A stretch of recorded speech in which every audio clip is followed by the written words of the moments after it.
The most challenging aspect that our community faces outside of survival is that people don't really look at us as people. They don't see us as individuals, but they see us based on the expectations they have around our disability.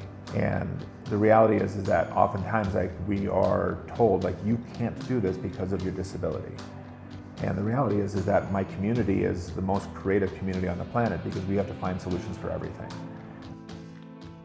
Atlantis Community is a center of independent living. We're actually the second oldest center of independent living in the country. And our organization is tasked with helping folks with disabilities live independently within the community of their choice. Atlantis started out when Wade Blank and Barry Rosenberg realized that discrimination wasn't just for people of color or women or members of the LGBTQ plus community, but it was also impacting people with disabilities. Wade was an activities director at a nursing home and was seeing a lot of young folk living there with a variety of different physical disabilities. And he also was seeing the quality of life that they were being given in those spaces and didn't think it was right, and started to bring the outside world into these institutions. And everything sort of came to a head, and they were able to convince the city of Denver.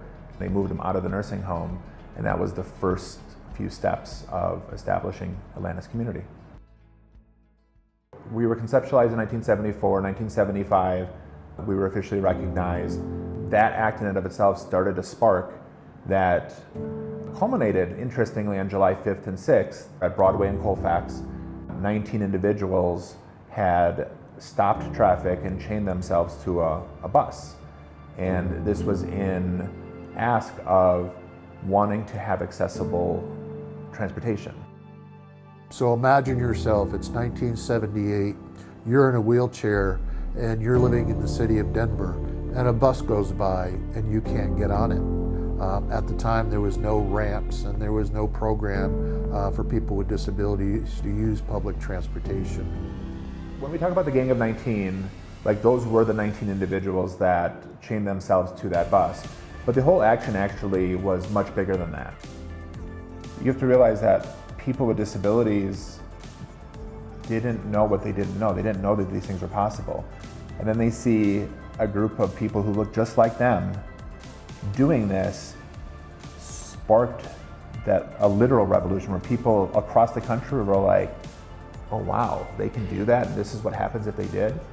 We saw chapters spread like wildfire of ADAPT across the country. This group, who probably didn't think about the impact of what they were doing other than they wanted to have accessible buses and be able to get around town, made it possible by just existing and doing them for people all across the country to realize oh, I can do this too.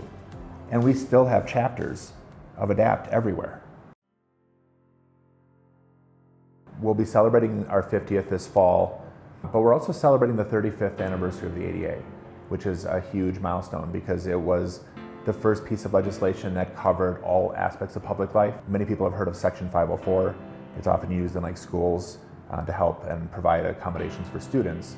Well, the Vocational Rehabilitation Act really hit upon things that are federally funded, and the ADA really broadened it to all areas. And so that's been a huge piece. And our organization and other disability rights activists at that time were instrumental in making this happen.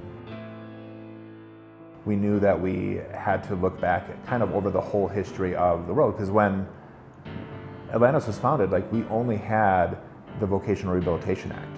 IDEA, the ADA, none of these other legislations existed, and so people with disabilities weren't really being protected from discrimination, from poor treatment, for any of the things that historically has plagued our community. And it was a little bittersweet because some of the same fights that they were doing 50 years ago are the ones that we're still dealing with today. Everything from finding accessible, affordable housing to ensuring that we still have strong access to health care and being able to have agency and choice in all of it.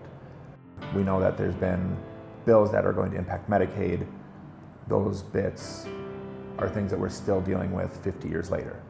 But on that same note, we know that we've helped literally thousands of people with disabilities, specifically in the Denver metro area, live independently and integrate within their own communities. And so we're proud and we're looking toward the future. Our office is a living museum. If you walk in, you will see our pictures of our history, of the major events. There's a timeline that spans 250 years, but it tells the story of who Atlantis is. It tells the story of the disability rights movement and the major events that have occurred. I think this speaks to, who Atlantis was and who Atlantis is today. The community that we first served in 1975 were people with disabilities, but specifically they were people with physical disabilities. They were people that were put in institutions that we were trying to free. We're still trying to free people, but now we're serving, I think, the whole of the disability community.